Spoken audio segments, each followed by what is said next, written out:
안녕하십니까. 지팡이튜브 정희섭입니다. 이번에는 임차료에 대한 이야기를 해보도록 하겠습니다. 뭐 할 얘기 없을 거라고 생각하시는 분들 굉장히 많습니다. 왜냐하면 단순하니까요. 그죠? 임차료 뭐 내는 건데 뭐 매달 처음에 그 임대차 계약에서 얼마 해서 어때요? 정해져 있고 정해진 금액 내면 되는 거지 뭐. 예, 시간이 지나서 임대 보증금이 올라가면 그게 좀 문제가 되지만 그 임차료가 올라가면 올라간 만큼 또 내면 되잖아요. 뭐가 문제야? 라고 무슨 이야기거리가 있어? 그래서 여비처럼 그냥 없애고 넘어가면 될 일을 굳이 이렇게 얘기할 이유가 뭘까요? 예, 이제 그 얘기를 좀 해보도록 하겠습니다.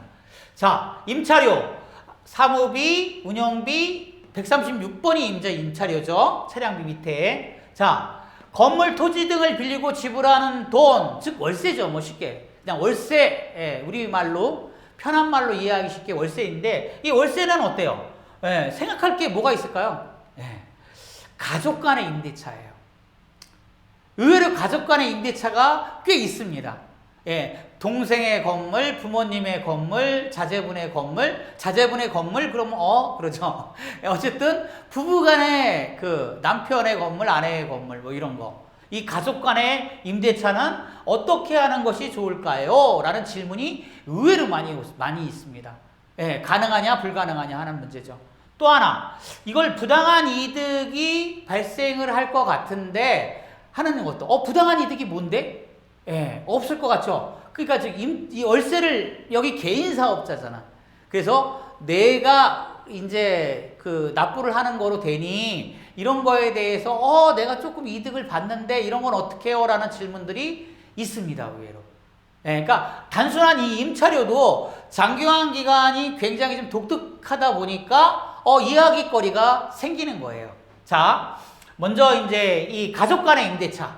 가족 간의 임대차 될까요? 안 될까요? 가능할까요? 안 될까요? 이런 거. 하지 말라는 법이 없어요. 제가 이걸 열심히 찾아봤어요. 정말로. 그런데 가족 간에는 임대차 하지 마. 이런 거는 없고요. 이거는, 그러니까 없으니까 해도 된다는 결론이 나오더라고요. 그리고 문제는 이 노인 장기간 기간, 이게 우리 비영리 이런 문제가 아니에요. 세법에 있어요, 세법에.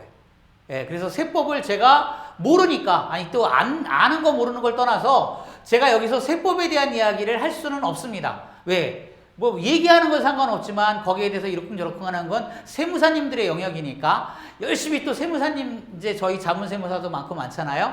열심히 또 여쭤봤어요. 이거 어떻게 되는 거야? 뭐 어떻게 되는 거야? 해서 이 세법에 어떻게 규정되어 있는지 세무사님들한테 좀 배웠어요. 그래서 세무사님들이 물어보니 부부간의 임대차는 안 된다. 예. 즉 남편분의 이름으로 되어 있는데 아내분의 이름으로 되어 있는데 남편분의 건물에는 임대차 계약을 성립시켜서는 안 된다라는 의견이 지배적입니다. 그게 안 된다는 게 아니라 그게 인정받은 예가 없다 뭐 이런 식으로 얘기들을 하시더라고요. 어쨌든 왜냐면 부부는 경제 공동체잖아요. 그래서 이런 거는 안 된다고 얘기를 하시더라고요. 그러면 부모 자식지간에 부모님의 건물에 임대한다든가 자제분의 건물에 임대한다든가 이런 경우 이런 거는 되느냐? 그랬더니 어때요? 이것도 안 되는데 원래는 안 된다라고 하시는 분들이 많더라고요. 근데 이제 이렇게 임대차 계약을 명확하게 쓰고 그리고 매달 납부하고 그러면 된다고 하시더라고요. 또 그래서 이제 이런 걸 명확하게 했느냐 안 했느냐가 중요하다. 어쨌든 이것도 논란거리다. 그러니까 논란이 생기면 비영리는 좋을 게 하나도 없어요. 예, 이 임대차의 문제가 아니라 감사의 문제가 따라오기 때문에 논란이 생긴다? 그럼 좋을 거는 없지만 이거는 또 하셔야 되잖아요. 예, 형편상. 부모 자식지간의 임대차는 하셔야 되는데 하는 거로 결론을 이제 하는 쪽으로 많이 기울어져 있고 또 어때요? 그 서류를 철저하게 뭐 가능하면 근처에 계시는 세무사님이나 또는 이제 뭐 변호사님들 아니면 공인중개사 하시는 분들한테 정확하게 좀 이렇게 조금 수수료를 내시더라도 계약서를 정확하게 꾸며 놓으시고 그리고 하시는 것이 좋지 않을까 하는 것이 개인적인 생각입니다. 자, 그 외에는 금지된 바가 없다. 다 하셔도 된다. 부모 형제 부모만 빼고 부부만 빼면 형제간에는 얼마든지 해도 좋다. 이런 내용이더라고요. 그래서 된답니다, 이게. 요거는 이제 세무사님들이 주로 얘기하시는 거라서 그대로 전해드리는 겁니다.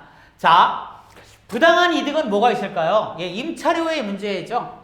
임차료를 내가 내는 것처럼 되어버리니, 내 세금, 즉, 내 그 사업소득이나 또는 종합소득 신고하시는 분들이라든가 이럴 때 이런 것들이 좀 유리하게 작용이 된다고 하더라고요. 이건 제가, 이 부분은 제가 잘 모릅니다. 세무사님 영역이라서. 그러니까 이런 것 때문에 좀 곤란한 문제가 발생할 수도 있지 않냐라는 질문들을 하시는데, 이런 거는, 그, 세무사님이 답변을 해주시는 것이 저는 옳다고 생각을 해요. 제가 하는 것보다.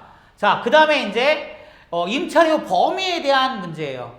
임차료 범위는 도대체 얼마의 그 임차료를 그 책정하는 것이 옳을까요? 라는 질문. 이게 이제 일반적으로 이 그 건물이 부모님 거나 뭐 형제 아니면 그 다음에 이제 부부간이 아니면 이런 얘기가 안 나오겠죠. 남이면 뭐 정해진 대로 그냥 월세 내면 그걸로 끝나는 건데, 문제는 이게 이제 내 가족의 건물인 경우 도대체 임대차 이 그 월세 범위를 어떻게 해야 되느냐는 질문들이 굉장히 많이 나오십니다. 근데 예를 들어서 101호하고 102호가 있는데 난 102호에서 해요. 근데 101호는 100만 원인데 102호인 내 건물은 부모님 건물이기 때문에 아이고, 야, 부모님 이거 좀 싸게 해주세요 해서 50만 원에 한다고 쳐봐요. 이 가능하겠죠? 예. 이거는 별 문제가 없을 건데, 문제는 어때요? 101호는 100만 원인데 부모님 건물인 102호는 내가 500만 원을 낸다고 한번 생각해 보세요. 그러니까 이익을 빼돌린다고 생각할 수 있잖아요. 그죠? 그러니까 이런 문제가 생겨요. 임차료의 범위에 대한 문제. 예. 범위는 없긴 한데, 지적을 받을 수도 있겠죠. 나중에. 제 개인적인 생각입니다만, 너무 큰 차이가 나는 거는 좋지 않지 않을까. 예를 들어서 뭐 100만 원인데 한 150만 원, 뭐 200만 원인데 한 뭐 300만 원 이 정도는 상관없지만, 이게 200인데 400 뭐 이래버리면 요새처럼 그 부동산 경기도 안 좋은데 문제가 될 소지가 있겠죠. 지적받을 수가 있다라는 얘기죠. 또 이제 세금 공제 등에 대한 문제는 이거는 진짜 세무사님 영역이라서 이런 문제는 세무사님들이 답변해 주시는 것이 옳다고 생각을 합니다. 자, 아무튼 이 단순한 임차료의 문제도 이 장기환 기간은 이야기거리가 이렇게 좀 존재를 합니다. 감사합니다.